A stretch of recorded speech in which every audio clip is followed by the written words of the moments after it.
पंचदशी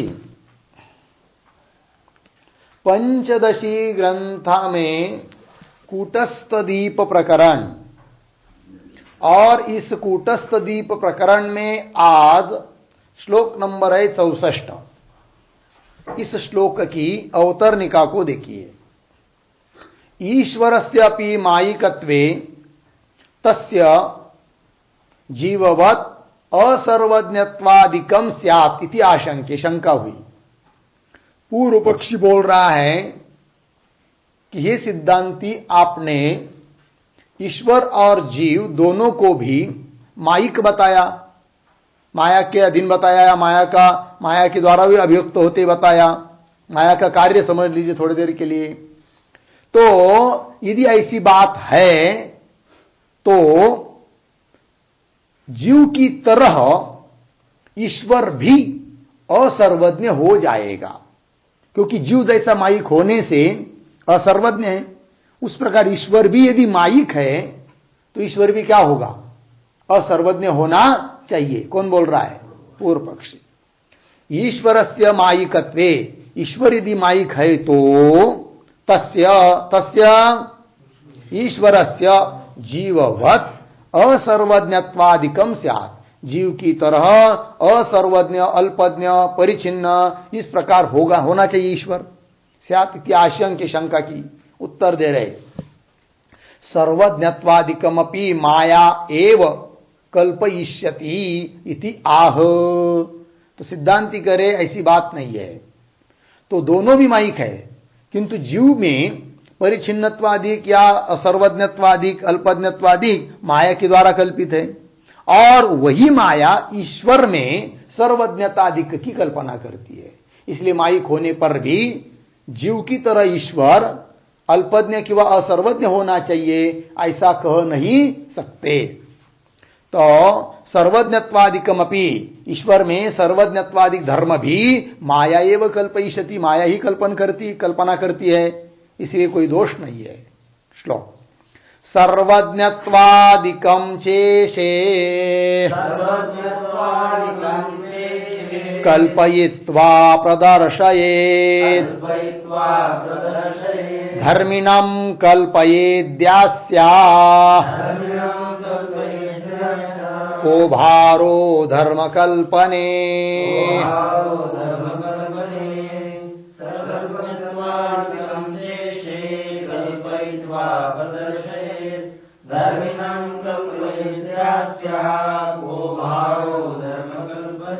सर्वज्ञत्वादिकं च ईशे कल्पयित्वा प्रदर्शयेत् धर्मिणं कल्पयेत् या अस्याः कह भारः धर्मकल्पने। अन्वय। च ईशे सर्वज्ञत्वादिकं कल्पयित्वा प्रदर्शयेत्, नीचे, या धर्मिणं कल्पयेत् अस्याः धर्मकल्पने कह भारः। अस्याः धर्मकल्पने कह भारः। ठीक अर्थ देखिए। तो च ईशे, ईश्वर में, सर्वज्ञत्वादिकम कल्पयित्वा, वो माया क्या करती है? ईश्वर में सर्वज्ञतादिक धर्मों की कल्पना करके प्रदर्शित कर देती है कि सर्वज्ञ करके हम लोगों को मालूम पड़ता है ईश्वर प्रदर्शित। तो वो सर्वज्ञतादिक की कल्पना भी कौन कर रही है? माया ही कर रही है, और उस प्रकार की कल्पना करने में उसको कोई श्रम भी नहीं है। क्यों? तो बता रहे हैं कि या माया धर्मिणम कल्पये, धर्मी जो ईश्वर उसकी कल्पना कर देती है, ब्रह्म चैतन्य में ईश्वर भाव बना देती है। तो जो ईश्वर को बना सकती है वह माया उसके धर्मी के धर्म को नहीं बनाएगी क्या? अर्थात बनाएगी। तो धर्मी जो बना सकती है, धर्मी को जो बना सकती है, उसको धर्म बनाने में क्या श्रम होगा, क्या भार होगा? कुछ नहीं। ये बात या धर्मिणम कल्पयेत्, ऐसी जो माया, तो अस्याः मायायाः धर्म कल्पने, धर्म की कल्पना करने में कह भार, क भारः कह श्रमः, क्या श्रम होगा, अर्थात कुछ नहीं। ठीक है। सर्वज्ञत्वेति तत्र उपपत्तिम आह धर्मिणम इति, तो सर्वज्ञता अधिक धर्मों की कल्पना माया करती है, इसके लिए कारण बता रहे, उपपत्ति बता रहे उत्तरार्ध से, धर्मिणम इत्यादि पंक्ति से उपपत्तिम आह। तो क्या उपपत्ति बताई, युक्ति बताई कि जो धर्मी को बना सकती, धर्मी स्वरूप ईश्वर को बना सकती है, तो उसका धर्म जो सर्वज्ञता अधिक सर्वज्ञत्व वगैरह बनाने में उसको कोई श्रम नहीं है। ये बात आगे के श्लोक के उतरने का। ननु जीवेशयो इव कूटस्थस्यपि मायिकत्वं प्रसज्जेत इति शंकते। पूर्व पक्षी अब श्लोक के माध्यम से शंका कर रहा है। क्या शंका कर रहा है कि ननु जीवेशयो इव, जीव और ईश्वर की तरह, कूटस्थस्यपि मायिकत्वं प्रसज्जेत, जैसे जीव और ईश्वर दोनों मायिक है, उस प्रकार कूटस्थ को भी मानो, क्या मायिक मानो, माया का कार्य मानो, माया से अभिव्यक्ति मानो उसकी। तो ननु जीवेशयो इव कूटस्थस्यपि मायिकत्वं प्रसज्जेत, प्रसक्ति होगी, अति प्रसंग होगा, ऐसी शंका कर रहा है। श्लोक कूटस्थेप्यतिशंका स्यात् इति चेन्मातिशंक्यता कूटस्थमायिकत्वे तो प्रमाणं न हि विद्यते।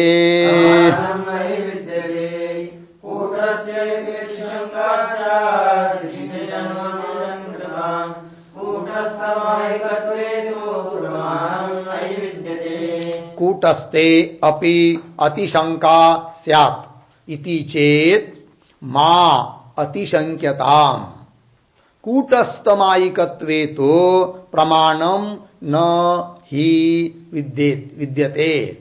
अन्वय कूटस्थे अपि अतिशंका स्यात् इति चेत्,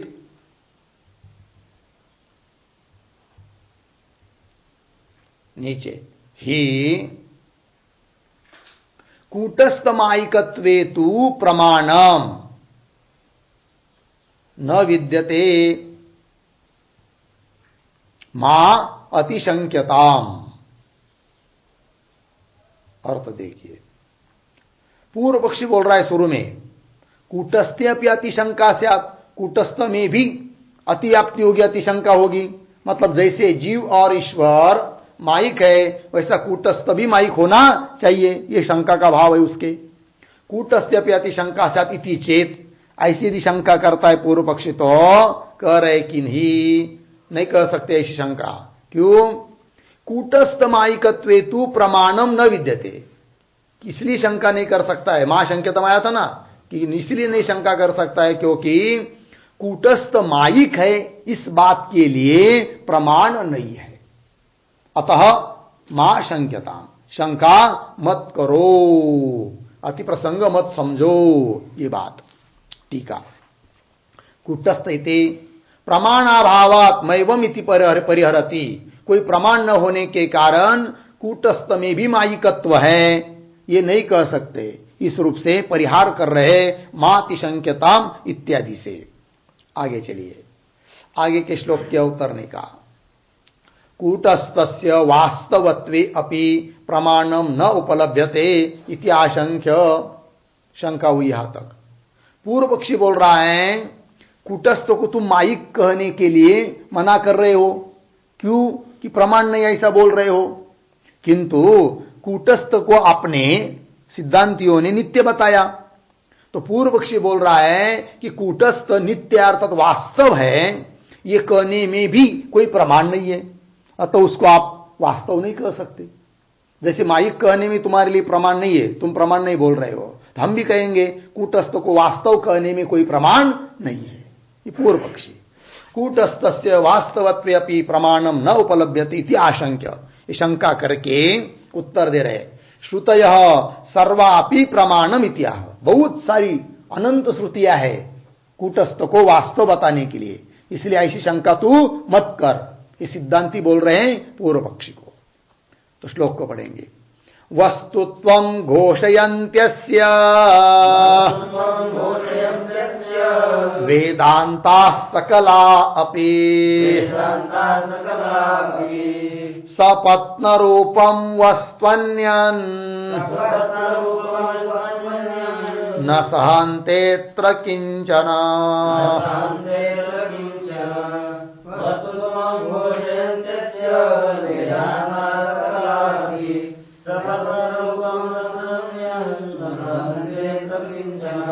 वस्त्वत्वं घोषयन्ति अस्य वेदान्ताः सकलाः अपि सपत्नरूपं वस्तु अन्यत् न सहन्ते अत्र किंचन। अन्वय वेदान्ताः सकला अपि वेदान्ताः सकलाः अपि अस्य वस्तुत्वं घोषयन्ति घोषयन्ति। ठीक नीचे अत्र सपत्न रूपम अन्यत् वस्तु किंचन न सहन्ते। ठीक अर्थ देखिए, वेदांता सकलापि समस्त वेदांत सभी उपनिषद, ठीक है, ब्रह्मसूत्र आदि, तो वेदांता सकलापि क्या अस्य वस्तुत्वं घोषयन्ति, अस्य कूटस्थस्य वस्तुत्वं घोषयन्ति, घोषयन्ति कथयन्ति वर्णयन्ति, ठीक है ना, कि यह कूटस्थ वास्तव है, वस्तुत्व मतलब वास्तव है, सत्य है, इस बात को ही बताते हैं सभी वेदांत। ठीक है, अत्र, ठीक है ना, अत्र मतलब इस कूटस्थ रूप पारमार्थिक ब्रह्म के बारे में ब्रह्म ही है, उसके जैसा और कुछ नहीं दूसरा, ये कह रहे। अत्र सपत्न रूपम, सपत्न रूपम मतलब विरोधी रूप, कूटस्थ की जैसा या उससे बढ़कर और कोई नहीं है, ये सब वेदांत कहता है, कूटस्थ ही ब्रह्म है। अत्र सपत्न रूपम अन्यत् वस्तु किंचन न सहन्ते, सपत्न रूप मतलब उसके जैसा या उसके बढ़कर उसका विरोधी रूप में कोई भी दूसरी वस्तु विद्यमान नहीं है। किंचन न सहन्ते, सहन नहीं करती श्रुति, हो गया ना।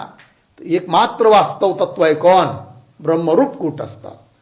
टीका को देखिए, वस्तुत्वम इति अत्र, अत्र प्रतीक है, उसका बता रहे, कूटस्थस्य पारमार्थिकत्वे, यह अर्थ हुआ अत्र शब्द का, कूटस्थ पारमार्थिक है,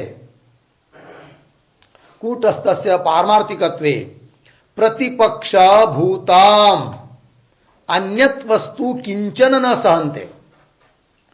कूटस्थ पारमार्थिक स्वरूप है, उसके लिए प्रतिपक्ष भूत, प्रतिपक्ष भूत मतलब सपत्न विरोधी, उसकी बराबरी का या उससे बढ़कर और कोई प्रतिपक्ष भूतम अन्यत वस्तु, दूसरी वस्तु किंचन न सहन्ते, बिल्कुल श्रुति सहन नहीं करती है। न सहन्ते, न सहन्ते का कर्ता कौन है, श्रुतयः न सहन्ते, श्रुति सहन नहीं करती है। आगे आगे के श्लोक क्या उतरने का, ननु कूटस्थस्य जीवेशयोः च वास्तवत्व अवास्तवत्व साधने श्रुतयः एव पठ्यन्ते न तर्कई किंचिदपि साध्यते इति आशंक्य। ये शंका हुई ननु से लेकर आशंक्य तक।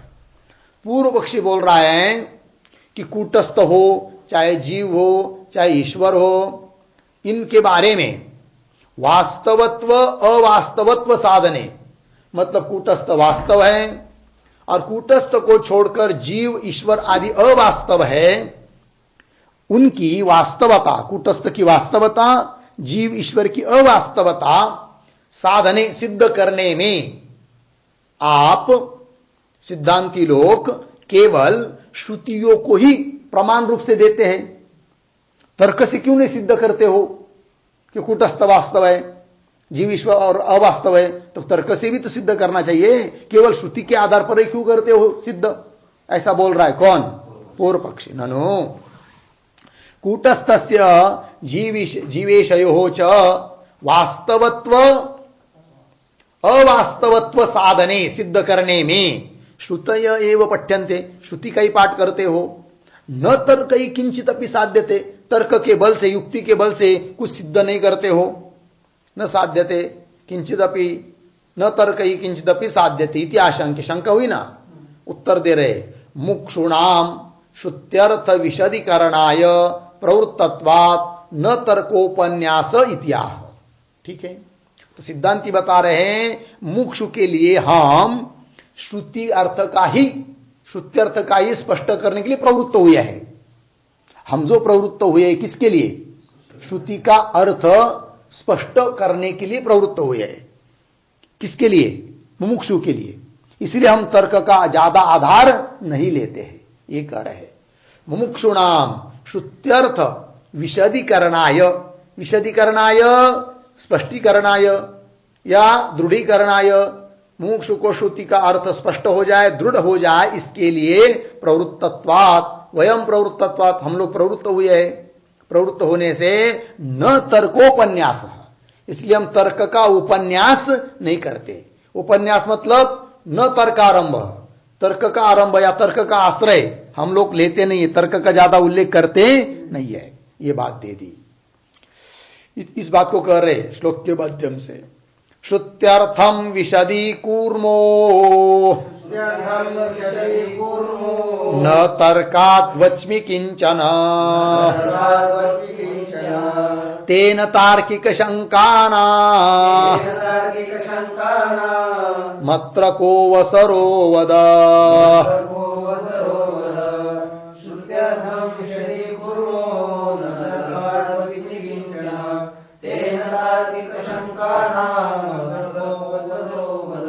श्रुत्यर्थम विशदि कूर्मः न तर्कात् वच्मि किंचन तेन तार्किक शंकानाम अत्र कः अवसरः वद।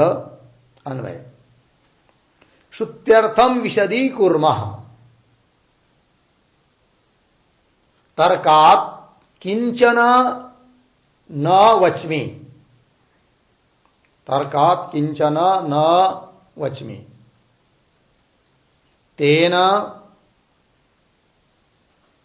तार्किक शंकानाम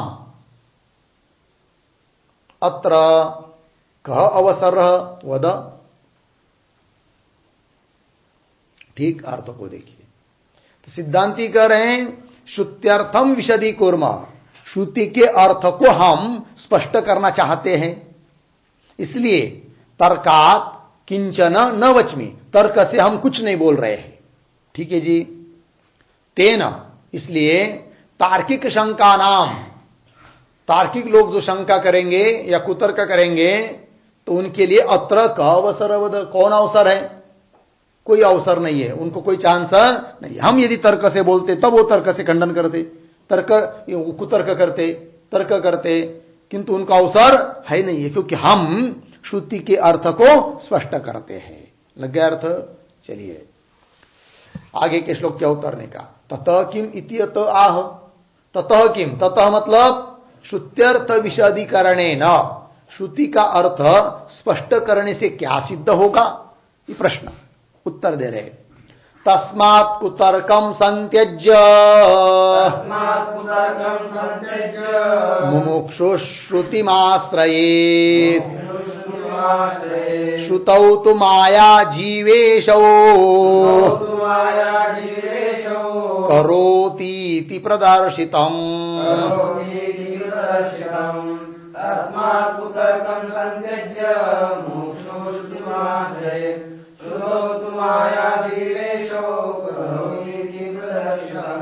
तस्मात् कुतर्कम संत्यज्य मुक्षुः श्रुतिम आश्रयेत् श्रुतौ तु माया जीवेशौ करोति इति प्रदर्शितम्। अन्वय तस्मात् मुमुक्षुः कुतर्कम संत्यज्य श्रुतिम आश्रयेत। नीचे श्रुतौ तु माया जीवेशौ करोति इति प्रदर्शितम। ठीक है, अर्थ है कि तस्मात्, इसलिए हम, तस्मात् मतलब हम मुमुक्षु के लिए श्रुति का ही अर्थ स्पष्ट कर रहे हैं। इसलिए मुमुक्षु ने भी क्या करना चाहिए, तो क्या करे मुमुक्षु, तस्मात् मुमुक्षु कुतर्कम संत्यज्य, कुतर्कों को त्याग कर दे करके श्रुतिम आश्रय, श्रुति का ही आश्रय लेवे। और श्रुति में तो बताया ही है, फिर क्या, श्रुतौ तो, श्रुति में तो क्या बताया, माया जीवेशौ करोति, माया ही जीव और ईश्वर को बनाती है, अर्थात जीव ईश्वर मायिक है, उपाधिकृत है, और जो उपाधिकृत होता है वह कल्पित होता है। अतः औपाधिक जीव भाव और ईश्वर भाव को छोड़कर उस जीव भाव, ईश्वर भाव और प्रपंच का भी मूल अधिष्ठानभूत चैतन्य सच्चिदानंद घन ब्रह्म, उसको ही मई के रूप में साक्षात्कार कर लेवे मुमुक्षु, ये कहना चाहते हैं। तो माया जीवेशौ करोति इति प्रदर्शितम, ऐसा श्रुति में बताया है। टीका तस्मादिति मुमुक्षूणाम श्रुत्यर्थः कीदृश अनुसंदेय इत्याह। मुमुक्षुनाम, मुमुक्षुओं को श्रुति का अर्थ किस प्रकार, मुमुक्षु लोगों ने श्रुति का अर्थ किस प्रकार अनुसंधान करना चाहिए उसको बताया उत्तरार्ध में। श्रुतौ, श्रुति में क्या बताया, माया जीवेशौ करोति, ऐसा ही निश्चय करना चाहिए श्रुति के अनुसार, ये बताया। श्रुतिषु जीवेशयो मायिकत्वम, श्रुति में जीव और ईश्वर इन दोनों का क्या बताया है, मायिकत्व बताया है। ठीक, आगे चलिए, आगे का श्लोक। ईक्षणादि प्रवेशांता सृष्टिरीश कृता भवे, जाग्रदादि विमोक्षांतः संसारो जीव कर्तृकः।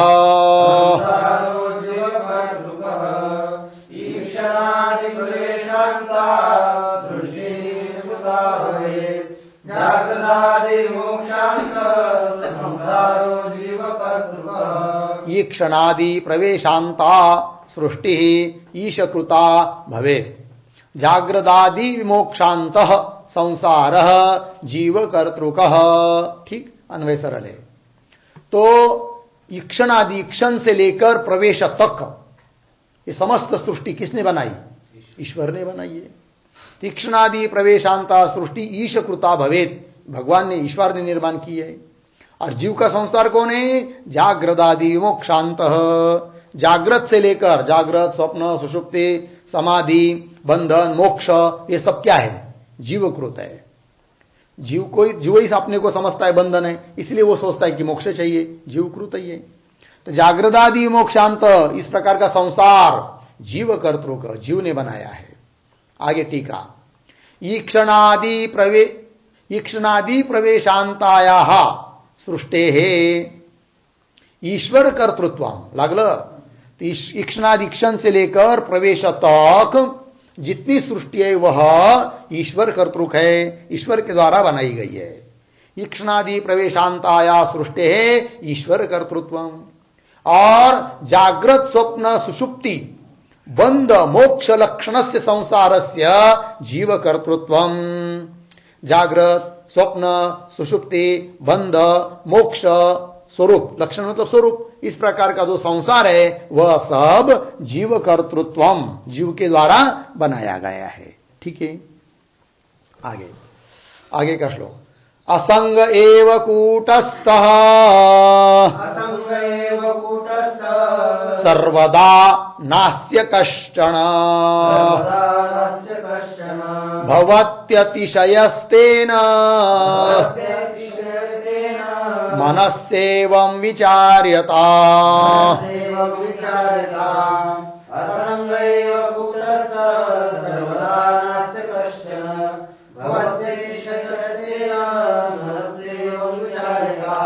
असंगः एव कूटस्थः सर्वदा न अस्य कष्टन भवति अतिशयः तेन मनसि एवं विचार्यताम्। अन्वय कूटस्थः असंगः एव, ठीक। आगे अस्य कष्टन अतिशयः न भवति, अतिशयः न भवति तेन एवं सर्वदा मनसि विचार्यताम्। एवं सर्वदा मनसि विचार्यताम्, ठीक है। अर्थ देखिए भाई, कूटस्थः असंग एव, कूटस्थ हमेशा कैसा है? असंग ही है। और अस्य कश्चन अतिशयः न, अस्य कूटस्थस्य कोई भी अतिशय नहीं है, विशेषता उसकी नहीं है। अतिशय नहीं है मतलब जन्मादि अतिशय नहीं है, न उसका जन्म होता है, न मृत्यु, न बढ़ता है, न घटता है। इस प्रकार का कोई उसमें अतिशय नहीं है। अस्य अतिशयः न भवति, लगा इतना। और तेन, ऐसा होने के कारण मुमुक्षु क्या करे तो बता रहे, तेन एवं सर्वदा मनसि विचार्यताम, इसी प्रकार का भाव मन में इसका विचार करना चाहिए। किसने? मुमुक्षु ने। क्या? कि जगत सर्व मायिक है, जीव ईश्वर भी मायिक है, और सबका अधिष्ठान बुद्ध चैतन्य कूटस्थ तत्व ब्रह्म तत्व वही मैं हूं, और मेरे में कोई अतिशय नहीं है। जीव का त्यों बना है जैसा कि वैसा है कि नहीं। 1,00,000 वर्ष के पहले भी मैं ऐसा ही था, 10 करोड़ वर्ष के पहले ऐसा ही था, राम भगवान के काल में भी मैं वैसा ही था, अभी भी वैसा ही हूं, आगे भी वैसा ही रहूंगा। किसी से मेरा नाश नहीं होता है, सच्चिदानंद घन ब्रह्म मैं हूं। इस प्रकार का निश्चय करना चाहिए। और मेरे से भिन्न सब कुछ कल्पित है, मिथ्या है, भास मात्र है, ठीक है ना जी। उससे मेरे ऊपर कोई परिणाम नहीं होता है। किसी ने मेरा सम्मान किया तो मुझे हर्ष नहीं है, किसी ने अपमान किया तो दुख नहीं है, सबसे अतीत मैं हूं।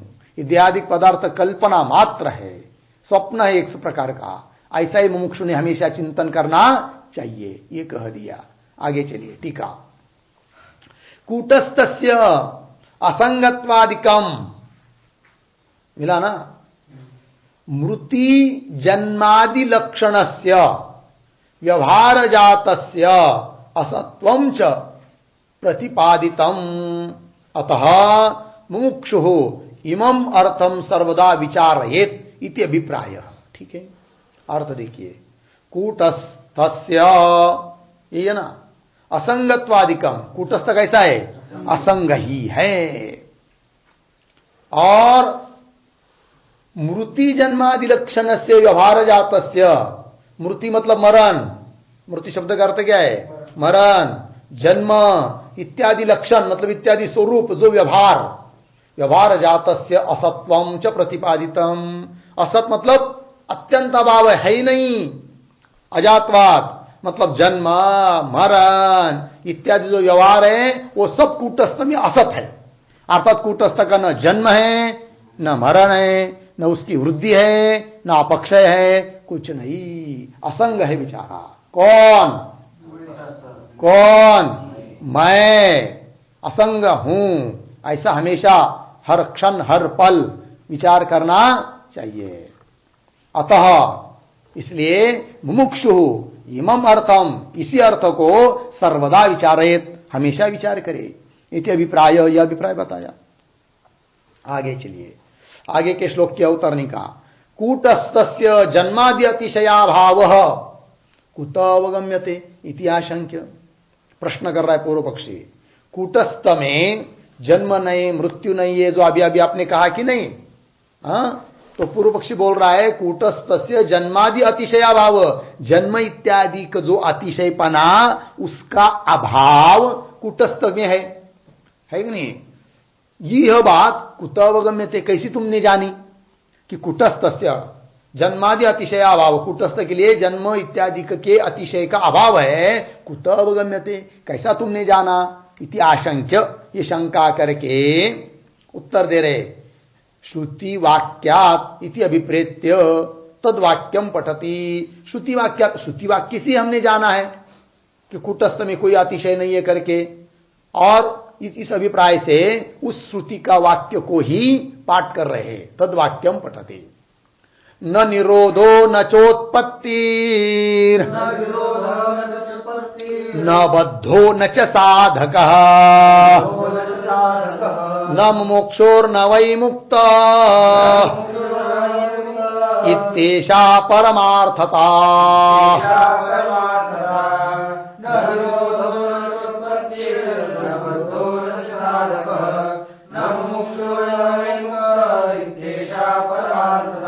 न निरोधः न च उत्पत्ति न बद्धः न च साधकः न मुमुक्षु न वै मुक्तः इति एषा परमार्थता। अन्वय, निरोधः न च उत्पत्ति न बद्धः न च साधकः न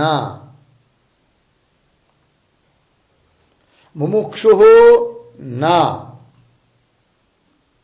वै मुक्तः न इति एषा परमार्थता। ये वास्तविक स्थिति है। परमार्थता मतलब ये वास्तविक स्थिति है। क्या स्थिति है? तो कह रहे निरोधन, निरोध शब्द का अर्थ होता है नाश, तो मेरा नाश नहीं है। और च उत्पत्ति न, उत्पत्ति मतलब उत्पत्ति भी नहीं है, अर्थात देह के साथ संबंध भी नहीं है, क्योंकि उत्पत्ति देह की होती है, मेरी नहीं। अर्थात देह के साथ मेरा कोई संबंध नहीं है।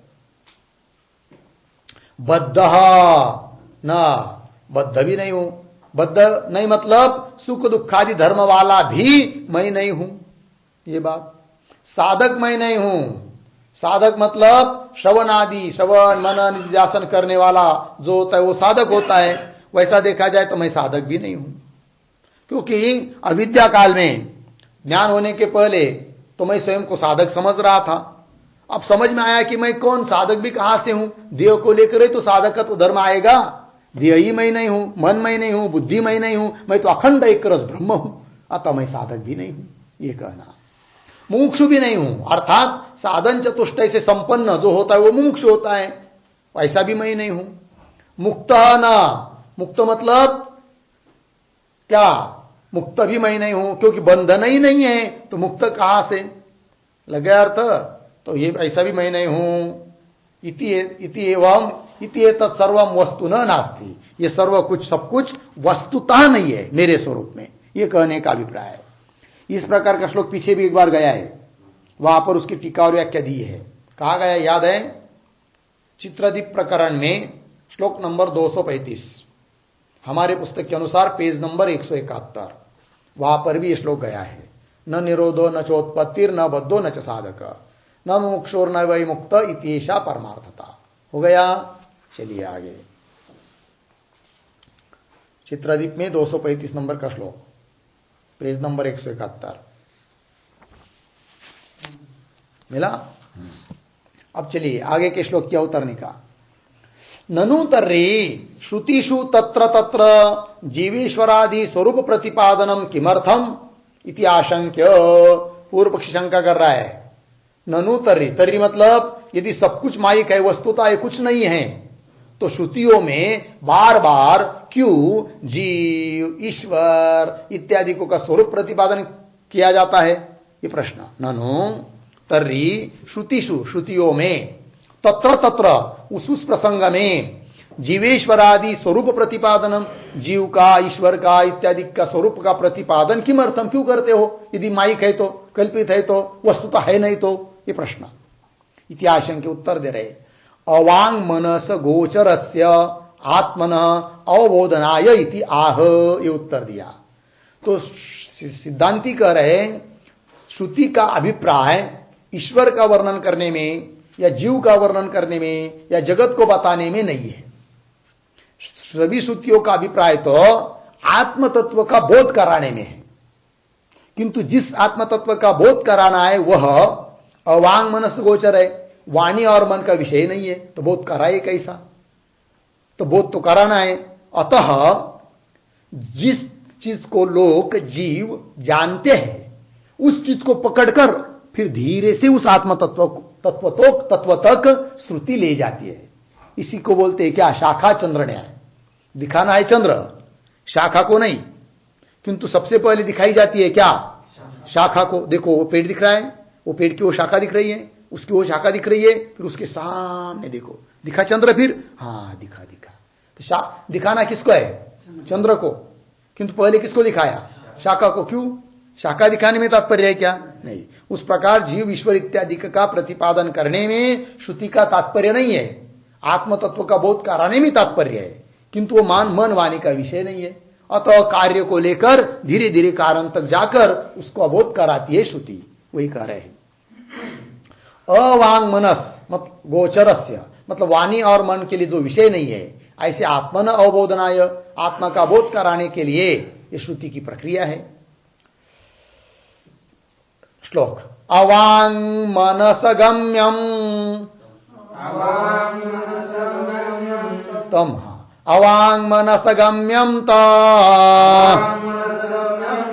श्रुतिर्बोधयितुं सदा जीवमीशं जगद्वापि समाश्रित्य प्रबोधयेत्।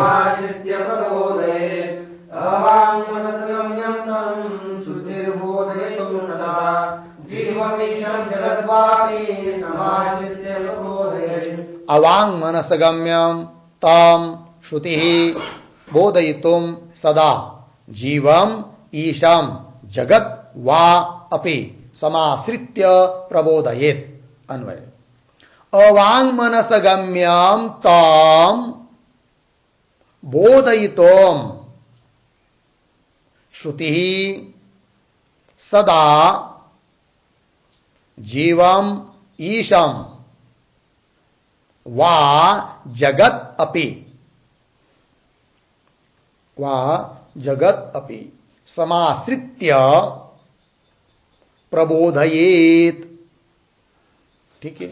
और देखिए भाई अवांग मनस गम्यम तम, वाणी और मन का जो विषय नहीं है ऐसा तम आत्मानम, उस आत्मा का बोध कराने के लिए बोधयितुम श्रुति सदा, श्रुति सदा हमेशा जीवम ईशम वा जगत अपि, जीव को ईश्वर को कि वा जगत को भी आश्रय करके समाश्रित्य प्रबोधयेत्, जीव जगत और ईश्वर, जीव ईश्वर जगत इन सभी चीजों का आश्रय करके प्रबोधन कराती है। कौन?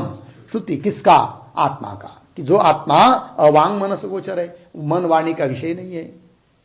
ठीक। आगे चलिए, आगे के श्लोक क्या उतरने का।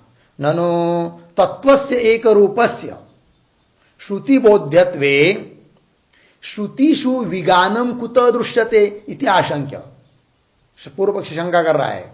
ननु तत्वस्य एक रूपस्य, तत्व यदि एक ही रूप है, ब्रह्म एक ही एकमात्र अखंड एक रस तत्व है, तो तत्वस्य एक रूपस्य श्रुति बोध्यत्वे, श्रुति उसका बोध करना चाहती है, बोध्यत्वे ऐसी बात है तो श्रुतिषु विगानम कुतः दृश्यते, श्रुतियों में विगान, विगान का मतलब होता है विविध प्रकार से कथन रूप विवाद।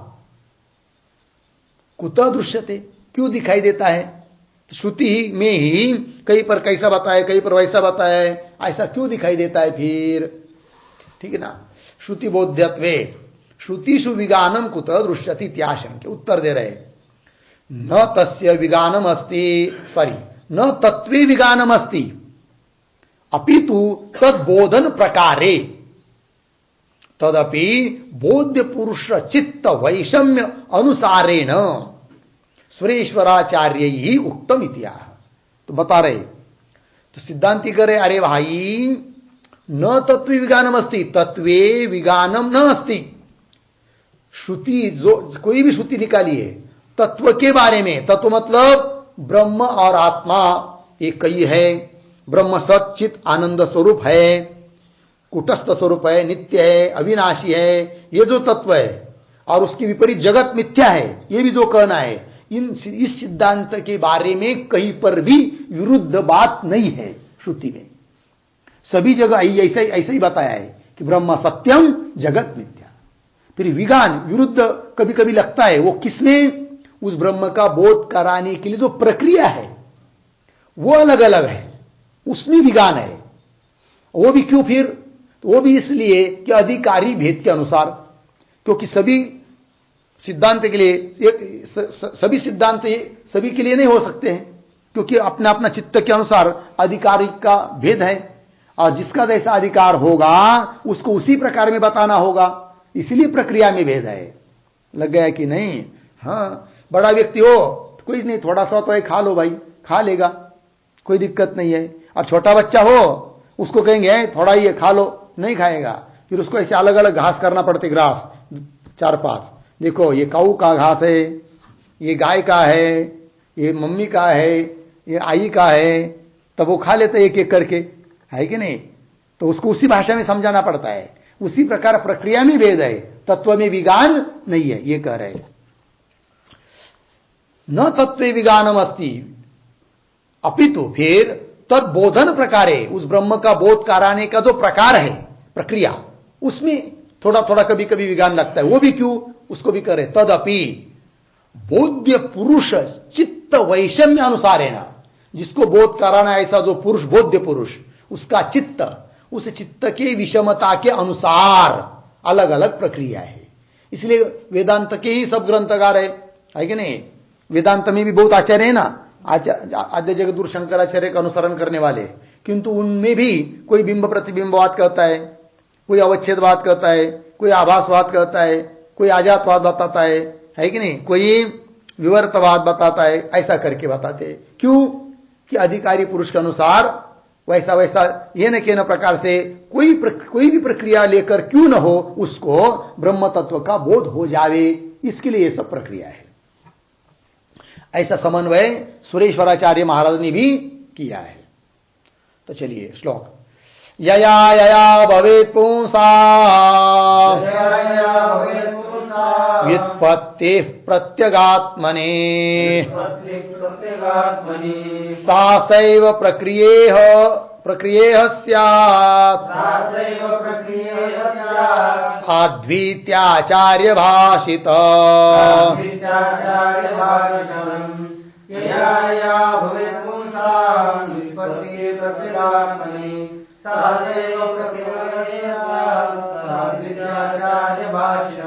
यया यया भवेत् पुंसां व्युत्पत्ति प्रत्यगात्मने सा सा एव प्रक्रिया इह स्यात् साध्वी इति आचार्य भाषितम। अन्वय। यया यया पुंसां प्रत्यगात्मनि व्युत्पत्ति ही भवेत्, प्रत्यगात्मनि व्युत्पत्ति ही भवेत्। नीचे सा सा एव प्रक्रिया इह साध्वी स्यात् इति आचार्य भाषितम। ठीक है, अर्थ को देखिए। यया यया मतलब जिस जिस प्रक्रिया के अनुसार, प्रक्रिया के द्वारा पुंसाम पुरुषों को प्रत्यगात्मने ब्रह्मा भिन्न प्रत्यगात्मा के बारे में व्युत्पत्ति ही मतलब बोध, स्पष्ट बोध भवेत होगा। ठीक है ना? प्रत्येक ब्रह्मा भिन्न प्रत्यगात्मा के बारे में व्युत्पत्ति होगी, अर्थात स्पष्ट बोध होगा। सा सा एव प्रक्रिया, वो प्रक्रिया इह साध्वी स्यात्, वो प्रक्रिया उसके लिए क्या है? साधु है, उचित है, योग्य है, साध्वी स्यात् इति आचार्य भाषितम। ऐसा आचार्य जो सुरेश्वराचार्य जी महाराज उन्होंने कहा है। आगे के श्लोक क्या उत्तर ने कहा। श्रुत्यर्थस्य एक रूपत्वे तत्प्रतिपादकानाम एव कुतः विप्रतिपत्ति इति आशंक्य। तो शंका हुई। क्या शंका है? श्रुत्यर्थ से एक रूपत्व। पूर्व पक्षी बोल रहा है श्रुति का अर्थ यदि एक ही रूप से है, मतलब एक ही अर्थ में ब्रह्म सत्य है, जीव ब्रह्म का अभेद है, जगत मिथ्या है, इस बात बताने में ही यदि श्रुति का तात्पर्य है तो श्रुत्यर्थ से एक रूपत्व तत्प्रतिपादका नाम श्रुत्यर्थ प्रतिपादका नाम, श्रुति के अर्थ का प्रतिपादन करने वाले बहुत सारे लोग हैं। अद्वैतवादी है, द्वैतवादी है कि नहीं? तो किंतु हर एक ने अलग अलग अर्थ बताया है कि नहीं? वेदांतियों ने अद्वैत परक लगाया, द्वैतवादियों ने भेद परक लगाया। तो ऐसा क्यों हो रहा है फिर, यदि एक ही अर्थ में श्रुति का तात्पर्य है तो तत्प्रतिपादका नाम कौन? अन्य भेदवादी नाम, ऐसा लेना है। प्रतिपादका नाम अन्य भेदवादी नाम, तद मतलब श्रुत्यर्थ, प्रतिपादका नाम अन्य भेदवादी नाम। कुतः विप्रतिपत्ति, विप्रतिपत्ति नाम विवाद। विप्रतिपत्ति शब्द का अर्थ है विवाद। कुतः विप्रतिपत्ति इत्याशंक्य, क्यों विवाद हो रहा है उनमें, ये शंका की। उत्तर दे रहे श्रुति तात्पर्य बोध शून्यानाम एव विप्रतिपत्ति न तु तद्विदाम इति आह। ठीक है, सिद्धांति कह रहे श्रुति का वास्तव तात्पर्य का बोध जिनको नहीं है उन लोगों में विप्रतिपत्ति है, वाद विवाद है, और जो श्रुति के तात्पर्य को जानते हैं उनमें कोई विवाद नहीं है। श्रुति तात्पर्य बोध शून्यानाम रहितानाम एव विप्रतिपत्ति न तु तद्विदाम श्रुति तात्पर्य विदाम विवाद न। लग गया कि नहीं? जो हत्ती के स्वरूप को यथार्थ रूप से नहीं जान रहा है, अंधे लोग है, किसी को फिर वो चर्चा कर रहे, कोई बताता है खाम की तरह है, कोई तरह बताता है रस्सी की तरह है, कोई बताता है सूप की तरह है, कोई बताता है दीवाल की तरह है कि नहीं? वाद विवाद कर रहे, झगड़ा कर रहे। वो क्यों? हत्ती के यथार्थ स्वरूप को जानते नहीं है। और जो आंख वाला व्यक्ति हत्ती के स्वरूप को यथार्थ रूप से जानता है वो वाद विवाद करेगा क्या? नहीं करेगा। ये बात। श्लोक श्रुति तात्पर्यमखिल म बुद्ध्वा भ्राम्यते जडः विवेकी त्वखिलं बुद्ध्वा तिष्ठत्यानन्दवारिधौ।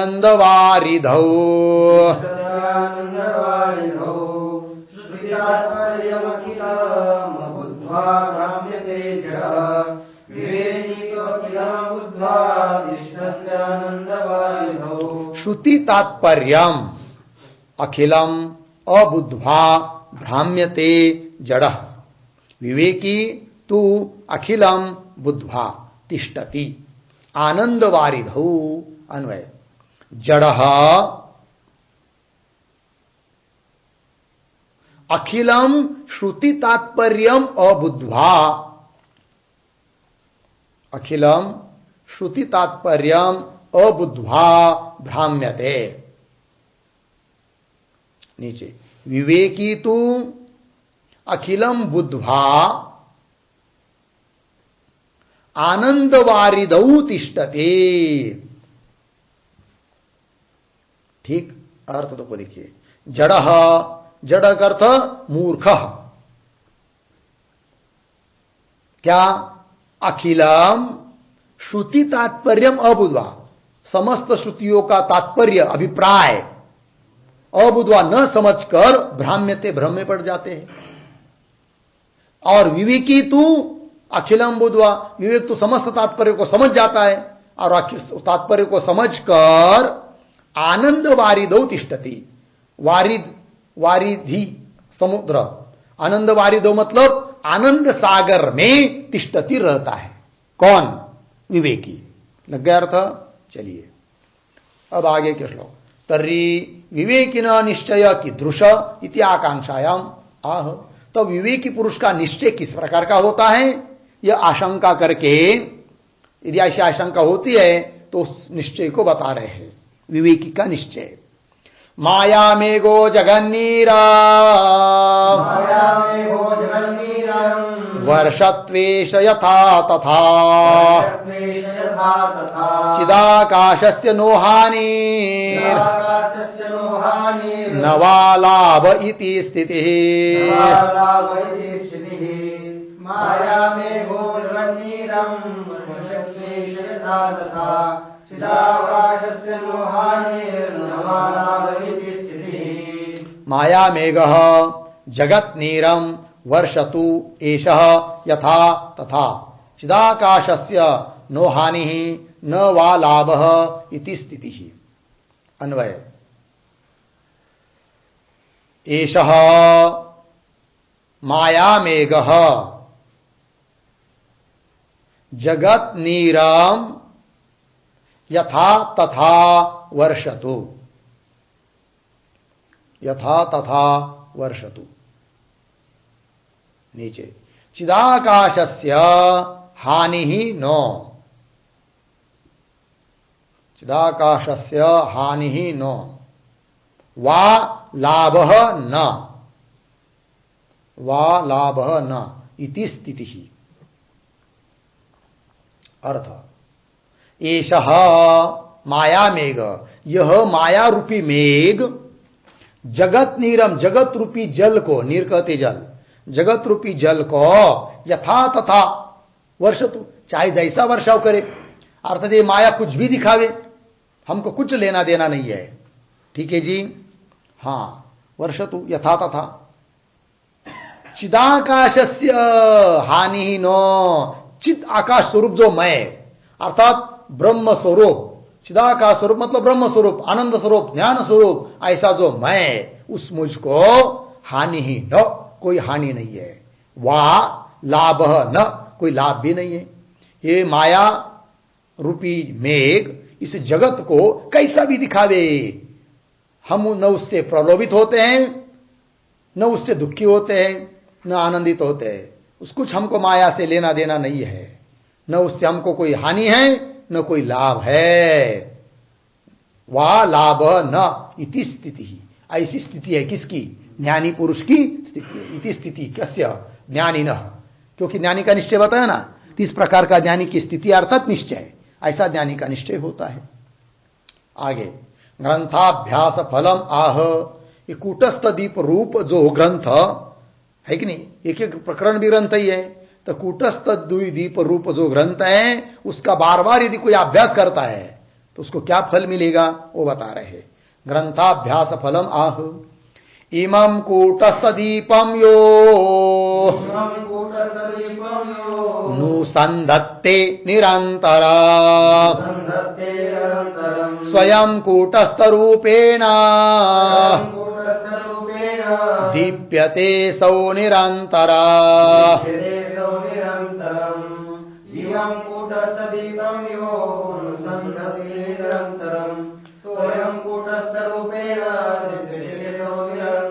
इमं कूटस्थ दीपम यह अनुसंधत्ते निरंतरम स्वयं कूटस्थ रूपेण दीप्यते असौ निरंतरम। अन्वय यह इमं कूटस्थ दीपम निरंतरम अनुसंधत्ते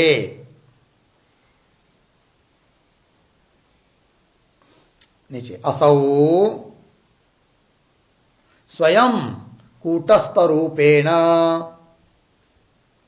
निरंतरम दीप्यते।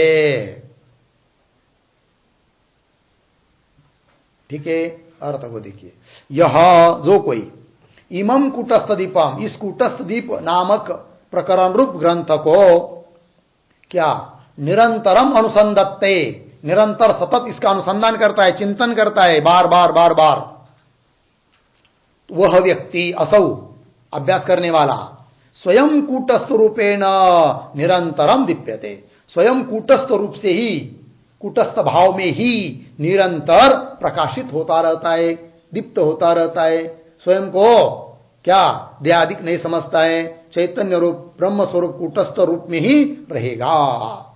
असौ निरंतरम कूटस्थ रूपेण दीप्यते लग गया ना असौ स्वयं कूटस्थ रूपेण निरंतरम दीप्यते इति श्रीमत् परमहंस परिव्राजकाचार्य भारती तीर्थ विद्यारण्य स्वामी विरचित पंचदश्याम कूटस्थ दीप समाप्त।